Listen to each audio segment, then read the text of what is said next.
আমি একজন প্রবাসী, বিলিকুলের সাথে আমার বাড়ি। এখানে মেশিনের শব্দ শোনে আমি ঘুমাইতে পারি না, আমি ব্রেন স্ট্রোকের রোগী। ওদেরকে এ পর্যন্ত 2 বছর যাবৎ বলতেছি মেশিনে ছড়ান, আপনারা অন্য ব্যবস্থা করা যান, সাউন্ড শব্দ না হয়। আমরা এরা একটা প্রতিষ্ঠান চালাইতেছে, আমাদের প্রতিষ্ঠানের জন্য আমাকে কোনো সমস্যা হয়েছে শব্দ দূষণ, হ্যাঁ বদি পরিবেশ দূষণ।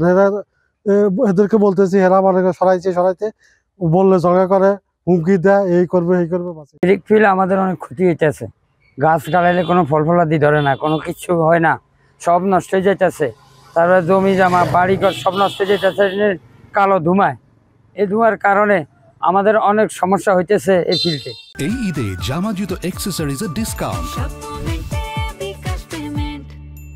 আমার কথা হয়েছে যে আমরা বাড়ির পাশে যতজন আছে কেউ ঘুমাইতে পারে না ঠিক মতন, বাড়ির ধুমায় এমন বেরিয়ে ফেলে ধুমায় এমন বর্তমান ফল ফাঁকা যত আয়োজন আছে সব কিছু নষ্ট হতে আছে। এই ফিল্ডে তো আমাদের সমস্যা হয় যে আমরা এখানে বাস করি, আমাদের ঘরে থাকতে অনেক ঝামেলা হয়, ধুলা বালির জন্য খাইতে গেলে খাওয়ার মধ্যে বালি হয়, অনেক ঝামেলা হয়। দুয়া এবং এই এত পরিবেশ দূষণ একদম কাছে দেখেন পরিবেশের একটা কানুন আছে, নিয়ম আছে, নিয়ম বলি ফিল্ড করতে হয়। এখানে বাড়ির পাশে কিভাবে 3 ফসলি জমি, এই 3 ফসলি জমি কেমন নষ্ট করে একটা ফিল্ড করলো, এটাই আমার অনুরোধ।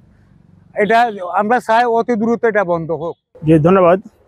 মহামান্য হাইকোর্টের নির্দেশনা মোতাবেক বাংলাদেশে যত অবৈধ ইটভাটা রয়েছে সেগুলো বন্ধের যে নির্দেশনা দিয়েছিল তারই অংশ হিসাবে ইতিপূর্বে আমরা জেলা প্রশাসক মহোদয়ের নেতৃত্বে সকল চাঁদপুর জেলার সকল ইটভাটা মালিকদের নিয়ে আমরা একটা সভা করেছি। সেখানে অবৈধ ইটভাটা বন্ধের জন্য একটা নির্দেশনা ছিল এবং জেলা প্রশাসক মহোদয় একটা ডেডলাইন নির্ধারণ করে দিয়েছিলেন যে এই তারিখের মধ্যে সকল ইটভাটা বন্ধ করে দিতে হবে। যেসব ইটভাটা বন্ধ করবে না তাদের বিরুদ্ধে আমরা প্রয়োজনীয় আইনানুগ ব্যবস্থা গ্রহণ করব।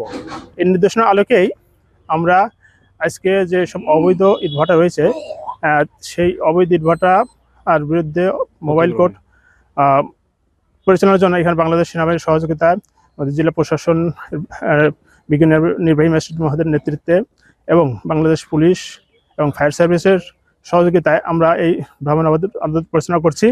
এখানে ফরিদগঞ্জে যে অবৈধ ভাটাগুলো রয়েছে আমরা স্কেপার দিয়ে এর মোটামুটি ঘুরিয়ে দিয়েছি এবং ফায়ার সার্ভিস দিয়ে এর আগুন সম্পূর্ণরূপে নিভিয়ে দিয়েছি। বিজ্ঞ আদালতের নির্দেশনা মোতাবেক আমাদের কার্যক্রম অব্যাহত থাকবে। আমার বিদ্যালয়ের পাশে যে ব্রিক ফিল্ডিং এই পর্যন্ত পরপর অনেকবারই বিভিন্ন সাংবাদিক চ্যানেলগুলো আসছিল এবং এই যে আমাদের বাচ্চাদের যে জীবনের ক্ষতিকর, স্বাস্থ্যের জন্য ক্ষতিকর, লেখাপড়ার মান নষ্ট হচ্ছে, বারবারই কিন্তু এদের উপরে কিন্তু নিষেধাজ্ঞা সত্ত্বেও আজও তারা কিন্তু আমাদের এই ব্রিক ফিল্ডটা বন্ধ করতেছে না। যেহেতু এই এলাকার পরিবেশ ধ্বংস হচ্ছে, শিক্ষার্থীদের পরিবেশ ধ্বংস হচ্ছে, এমত অবস্থা আমি ঊর্ধ্বতন কর্তৃপক্ষের প্রতি বিনীত অনুরোধ যেন এই শিক্ষার একটা সুন্দর পরিবেশ এখানে যেন তৈরি করে।